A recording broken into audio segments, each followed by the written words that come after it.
Unbound is a 2025 romantasy novel by Penelope Bloom.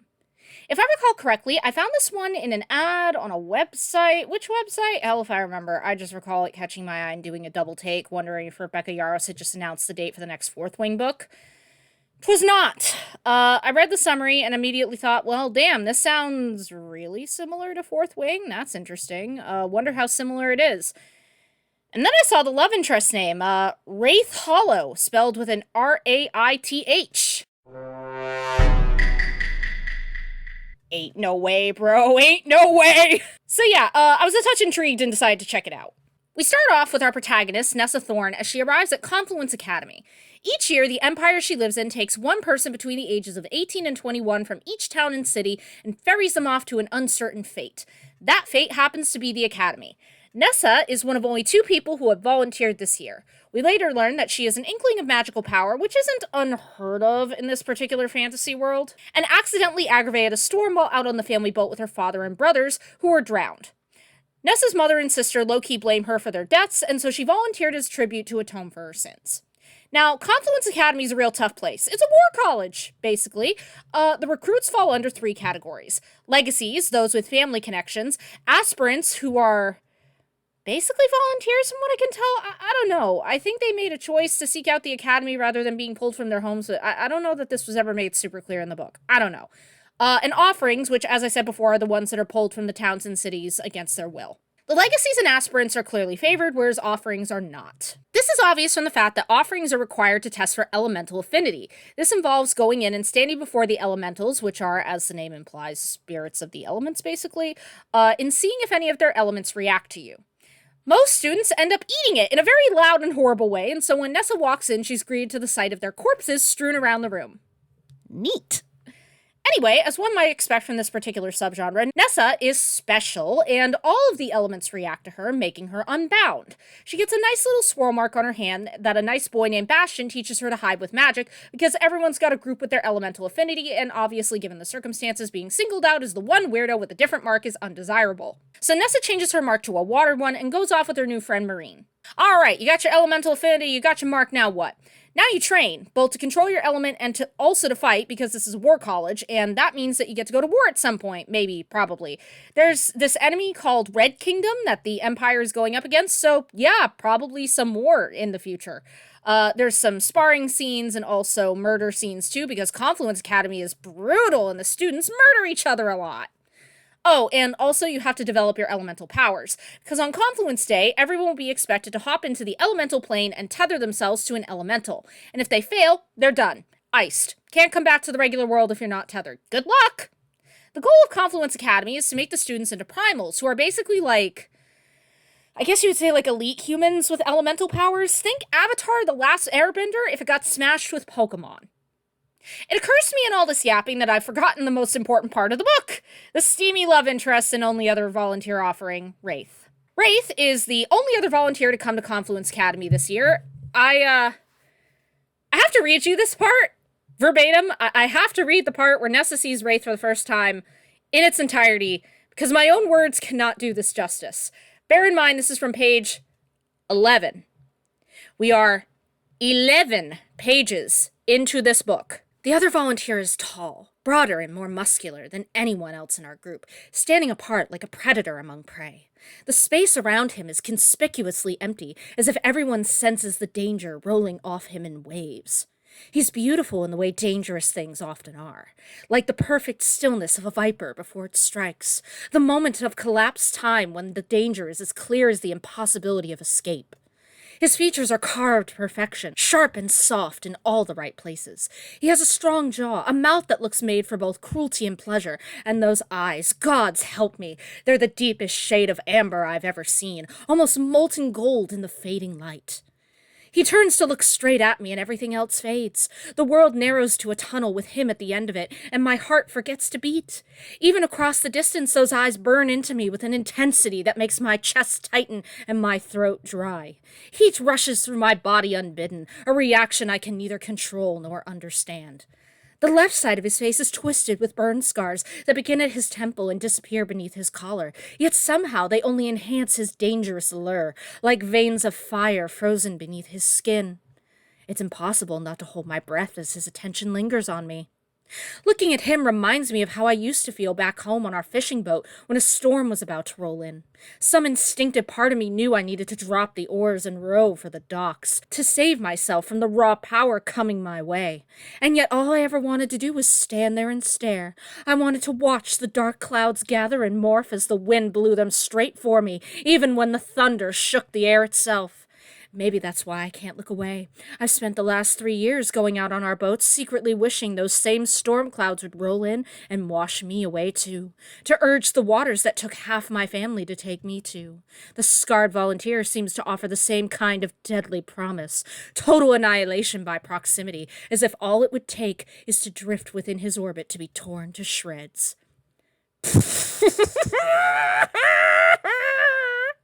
Jesus H. Nessa, calm down! I think you understand why I needed to read this. Because it sets the tone for this book, and sums up Nessa's attitude towards Wraith in a nutshell. He's so incredibly hot, but also dangerous and forbidden, but also, as we find out later, tragically traumatized as well. I also want to briefly go off topic and note that on the next page, Nessa proceeds to lift her chin when Wraith confronts her about volunteering, and I had a full-on 1,000-yard stare flashback to Fourth Wing. I haven't reviewed it on this channel as of the making of this video, and I might, big fat emphasis on might, in the future, but if I don't, please be aware that my fondest desire is to meet Violet Sorrengail in the street and beat her with a wiffle bat until she stops lifting her chin in defiance to everything. That was Rebecca Yarros' favorite piece of body language for Violet in Fourth Wing, and it drove me insane! Anyway, Wraith proceeds to be the archetypical modern Romantasy love interest. He is brooding and mysterious and dangerous, but when he challenges Nessa to a sparring match, he is extremely careful not to actually harm her. He keeps paying an awful amount of attention to her, Mark, wink wink, and definitely seems to suspect something about Nessa, wink wink. And gee golly, he's sneaking around a lot and seems to be plotting with some of the other offerings, winkety wink wink wink! We'll get there. We'll get there. I promise we'll get there. So Nessa goes through school, making friends named Marine, Ambrose, and Beck, and dodging her murderous classmates, particularly a guy named Malachi. He wants to root out Red Kingdom traitors in the army, and he does that by being a bloodthirsty psycho, particularly towards Nessa. With the help of a secret diary from Bastion's family library, she learns that she is basically the Avatar, master of all 4 elements, and no, that's, it's not a joke. It's not a joke. That's basically what being Unbound means. You get all the elements and can most effectively wield them in tandem. Also, you can tether other humans, effectively turning them into mind slaves. And you get a super special power all your own, called a manifestation. If this is sounding familiar, don't worry, we'll get, put a pin. We're gonna get back to it. Before Confluence Day, we have an elemental challenge. For Nessa and the other waters, that means that she has to swim down into a gigantic lake and get a, I don't remember, token or whatever. Malachi and his buddies attack her, but she's saved by a massive elemental serpent, and though he is initially referred to as a serpent, he is henceforth in the novel referred to as a dragon. Gee golly, an elemental dragon in the water saves Nessa, wink wink? One that saves her and she has an instant connection to, wink wink? I wonder who she's going to tether to on Confluence Day, winkety wink wink fucking wink! Typhon. His name is Typhon, Typhon. And yes, Nessa tethers him on Confluence Day. He is a very ancient elemental, a rogue elemental that was mad for centuries and therefore super powerful. But it's cool. Nessa sucked all the madness out of him with her super special powers and he's chill now. Typhon does have to hide his true form because it'll attract unwanted attention Nessa's way. But it's fine because Wraith Hollow is going to be her bodyguard now. And certainly that won't turn spicy. It will. Of course it will. Although, surprisingly, Penelope Bloom proceeds to blueball the audience until about 80% of the way through the book. Only then are Nessa and Wraith permitted to bing bong. Actually kind of surprising for a Romantasy book. Usually they kick off the sex a little bit faster than that. So Nessa's in Unbound with an elemental dragon. Cool. Malachi and his homicidal homies still regularly try to kill her and others. Bro really does thirst for the blood of his enemies. But Nessa survives. After tethering Typhon, she attracts the attention of Rector Voss, who's basically the headmaster of Confluence Academy, from what I can tell. He's aware that she's an Unbound, figures it out suspiciously quick as a matter of fact, and takes Nessa under his wing to help her hone her abilities. Obviously, he's a super good dude with no ulterior motives that will come to a head later on in the book. Shirley. Don't call me Shirley. Around this time, we learn through a sequence of events that these terrible life-sucking monsters, siphons, well, we all thought they were a myth from things from fairy tales, but actually they aren't. They're super real, and one of them is posing as a student in the academy, and it attacks Nessa and almost kills Wraith, whom Nessa saves after developing her manifestation, which is like a unique power that the Unbound get all to themselves, and she gets the ability to heal. Also, the Unbound can not only tether to elementals, they can tether humans too. So guess what Wraith and Nessa eventually develop? A psychic bond! Put a pin in it. Gonna come back to it. We are definitely, absolutely coming back to that. We're coming back to a lot of things. You just wait.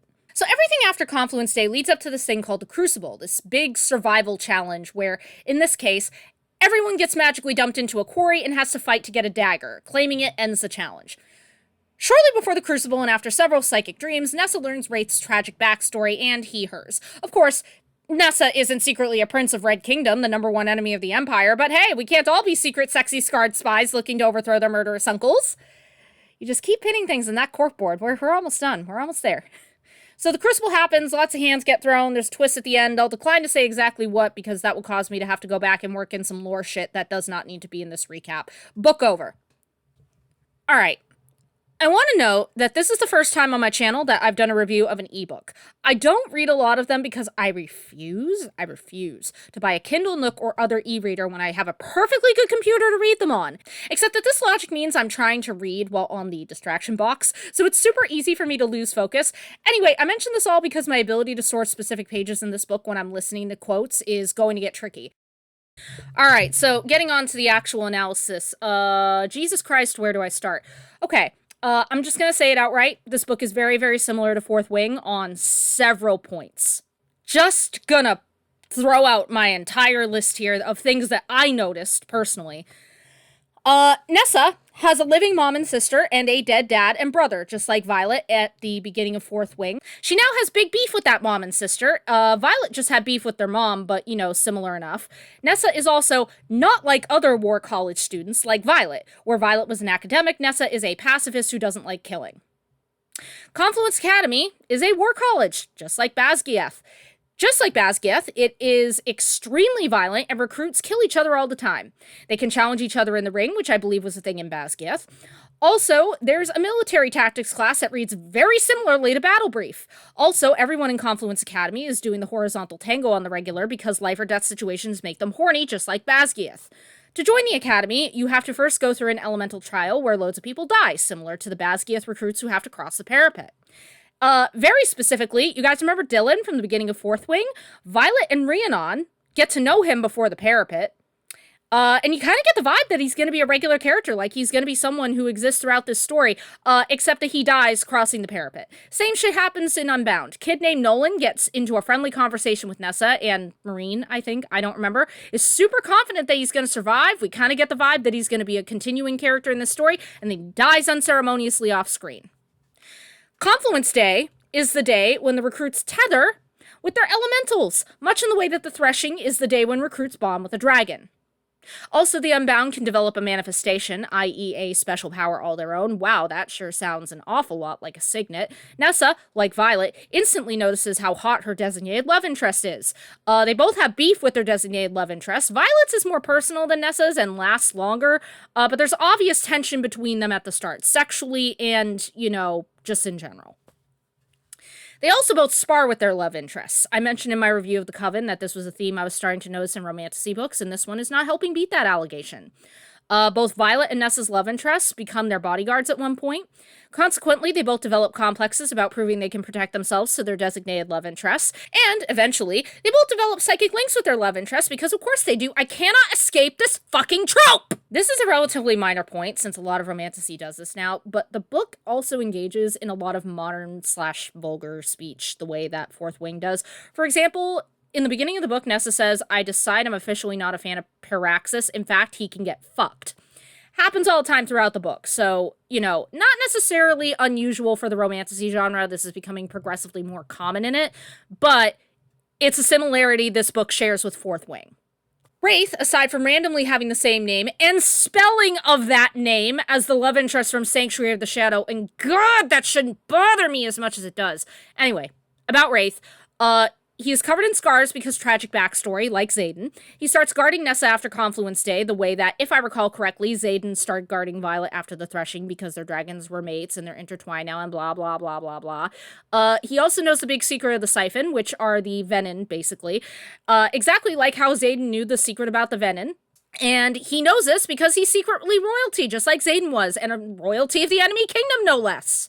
Malachi is a ruthless psycho jerk-off who likes to kill people, just like Jack Barlow. Typhon is a water dragon, more serpentine than the traditional European dragon that Taryn is modeled after, but a dragon nevertheless, and elementals come in all forms, so he did not have to be a dragon specifically. Also, his name is obviously somewhat similar to Taryn's. He is a very old and very prestigious elemental, bigger and badder than most others, like Taryn is bigger and badder than most other dragons. He is also grumpy and sassy and communicates with Nessa telepathically, just like Violet and Taryn. The Empire is conspiring to hide history and truth from its people, just like the people in power in Navarre and Fourth Wing.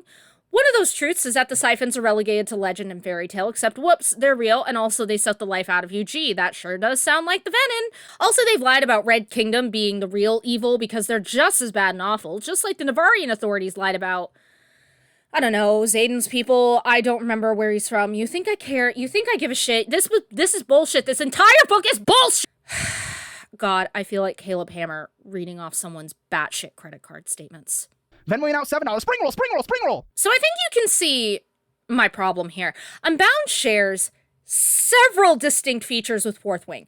In my opinion, way too many similarities for me to ignore or chalk up to homage. In particular, the similarity between Dylan, the kid in Fourth Wing who dies on the parapet after Violet and Rhiannon get to know him, and Nolan, the one that Nessa and Marine get to know before he dies in the elemental trial.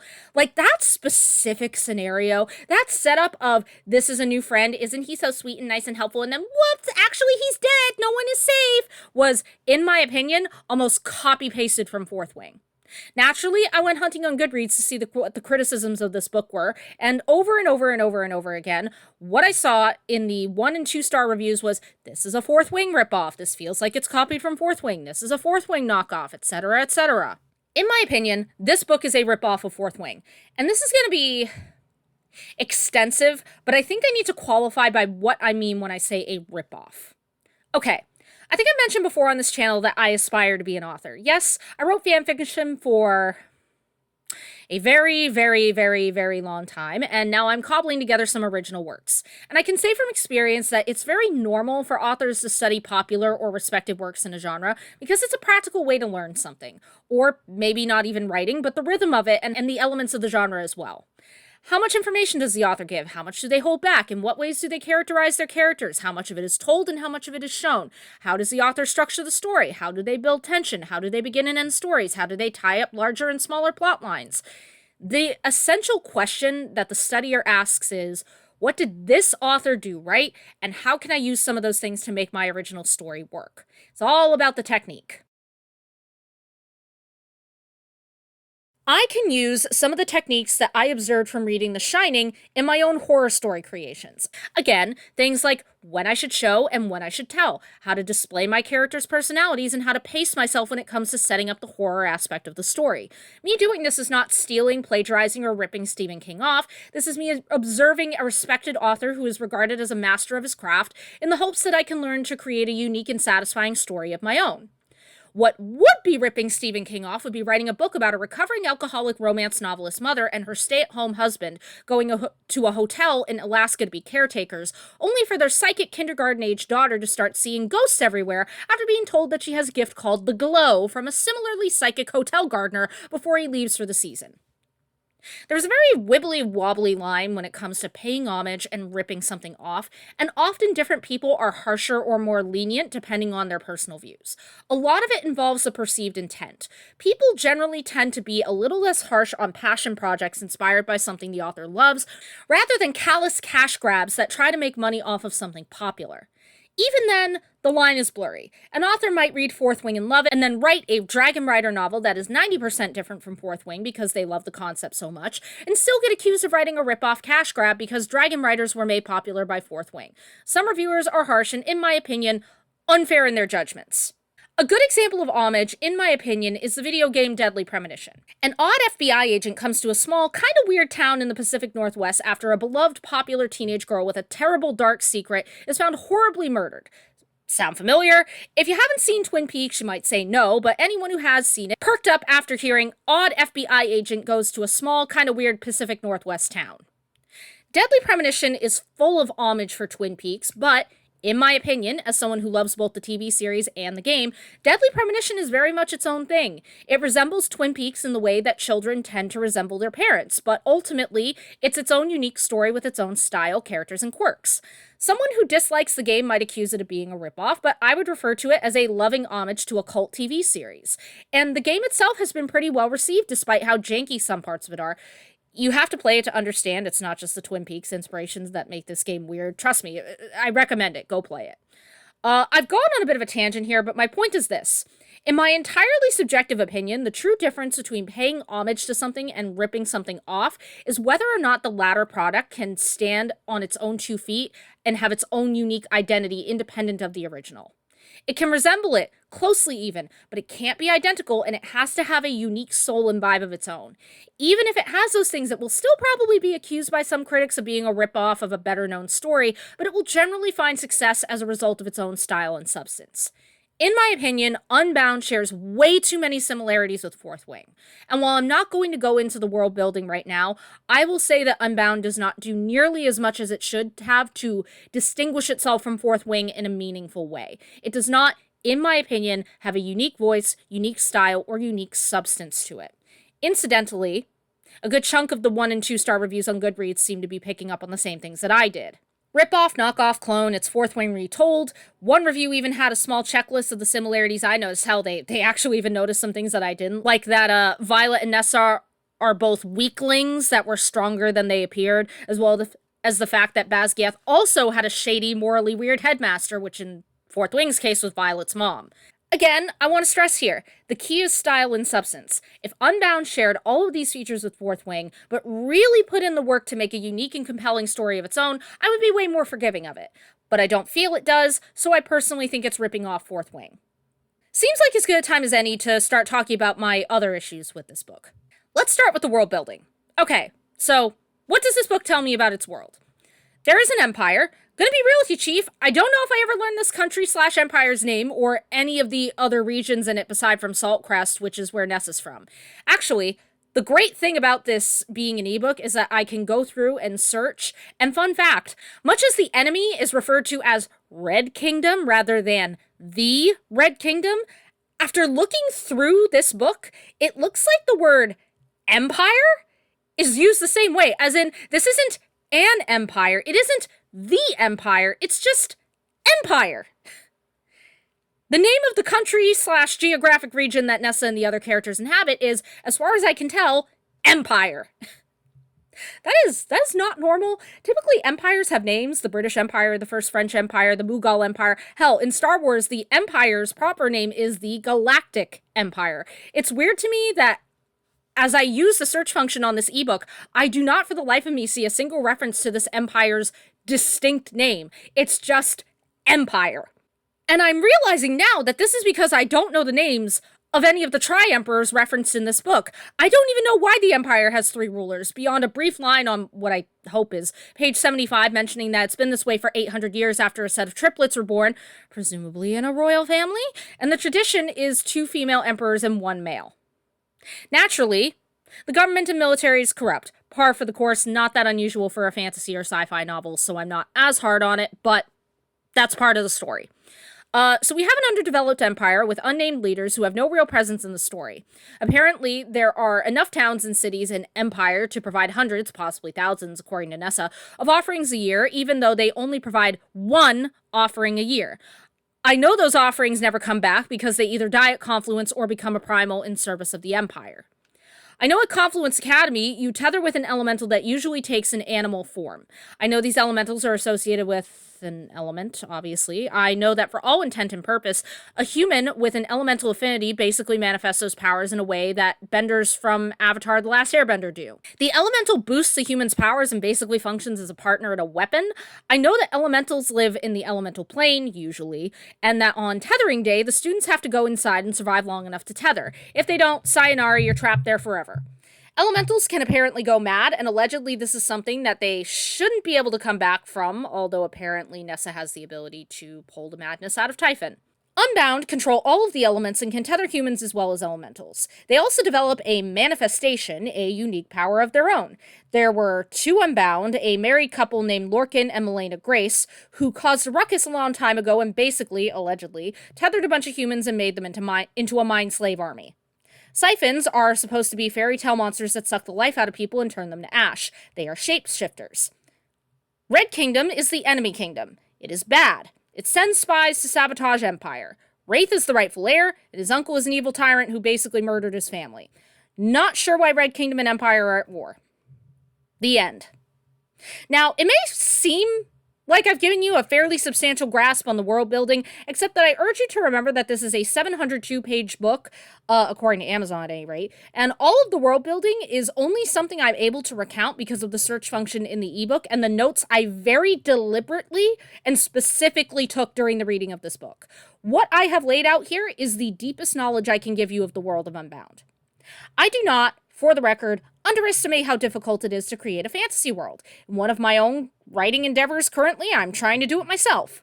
But for the love of God, in 702 pages, there is more than enough time to give me an in-depth understanding of the world we're in and the gist of why things are happening the way they are. Or, if not all of that information is available to the protagonist right now, come up with an interesting reason as to why. A big issue for me is that the book is so long and packed with fluff that any lore or world building gets quickly lost among the millionth training session scene, the umpteenth instance of witty banter between Nessa's friends, the 500th time Typhon encourages her to bing-bong Wraith. In spite of my note-taking, I don't know why Empire and Red Kingdom are at war. I don't know why Empire wants to hide the existence of the Siphons beyond the possibility that the author is ripping off Fourth Wing and wanted to have that particular element in the story, but didn't actually think through the logistics of how to pull it off in context of this story. So yeah, in my opinion, the world building is pretty poor. It seems to me like it's leaning on Fourth Wing's framework and not going too deep or straying too far on its own. On to the characters. Nessa is a saint. The author is incredibly blunt in driving home what a good and kind and considerate person she is. Nessa calls out the elementals for leaving the bodies of the dead students lying around. She's the only one that considers talking to the enemy rather than fighting them in her battle tactics class, or whatever it is. And in Chapter 9, when she's fighting Malachi's butt buddy, she wins, and this is the quote verbatim. For a moment, I think how easy it would be to press her sword deeper and punch through his throat. To end him.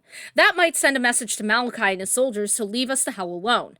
The dark thought slithers through my mind like a poison, tempting and terrifying all at once. But it's only a thought. That's not who I am. That's the line I can't cross. The difference between his people and me. I'm not saying that you can't have a kind-hearted main character who's unwilling to kill. Superman is popular for a reason. I'm just saying that there's a way to reinforce that they are a good and kind pacifist without slapping me in the face with it. I can literally reword this quote to do exactly that. Quote, for a moment, I think how easy it would be to press the sword deeper and punch through his throat. To end him. The dark thought slithers through my mind like a poison, tempting and terrifying all at once. But it's only a thought. Unquote. Then the scene goes on as normal. It conveys the exact same point, except that it doesn't literally spell out, Nessa is a good and virtuous person, unlike these jerks, to the audience. This is an adult romantasy book, and your adult audience does not need the clarification. They are grown-ups, and they should understand the point just fine without having it hammered home. If they don't, then that's 100% their problem and not yours, so never feel the need to cater to it. Show me, and you don't have to tell me. Another thing that bugged me was that the author seemed to be doing the thing that I hate, which is when an author hands the character the conclusion without reasonably building up to it. For example, in Chapter 10, Nessa wonders over Malachi's motivations for killing so many offerings. Quote, "Go," the third year says from behind me. I don't miss the half smile she wears. Why the hells does a third year want to help first year waters kill one another? It makes me wonder if there's actually something more to Malachi's murderous intent. What if it's not just simple bloodthirst or ambition? What if there's some other angle I'm not seeing? But now is hardly the time to dwell on mysteries. Unquote. I need to stress something here. The only hint we get about Malachi having ulterior motivations is in chapter 5, when Nessa spots him talking discreetly with Serena, who's one of his allies. And Nessa does not tie these two things together in chapter 10. She just suddenly, apropos of nothing, wonders if Malachi might have an ulterior motive for killing people. In all that time between chapters 5 and 10, Malachi is just a murder machine. The author has, in my opinion, not put in the necessary effort to make this work. She has not put in the work to show that Nessa is particularly clever or curious about Malachi. She's afraid of him and doesn't like him, but that's about it. This comes across to me like the author is handing this sudden insight to Nessa because she's setting up a twist.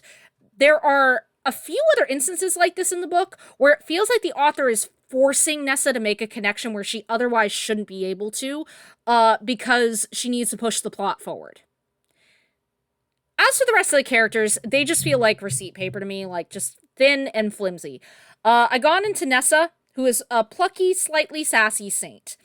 Maureen is a nice, quiet girl who likes rats. Ambrose is a ha-ha funny nerd. Beck is a ha-ha funny himbo. Brunhild is a foreign tough girl with a funny accent. Wraith is the sexy, mysterious semi-bad boy. Bastion is the mysterious potential alternate love interest. Serena is a bitch.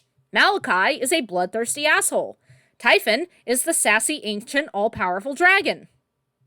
Actually, I need to elaborate on my issue with Nessa a little bit further.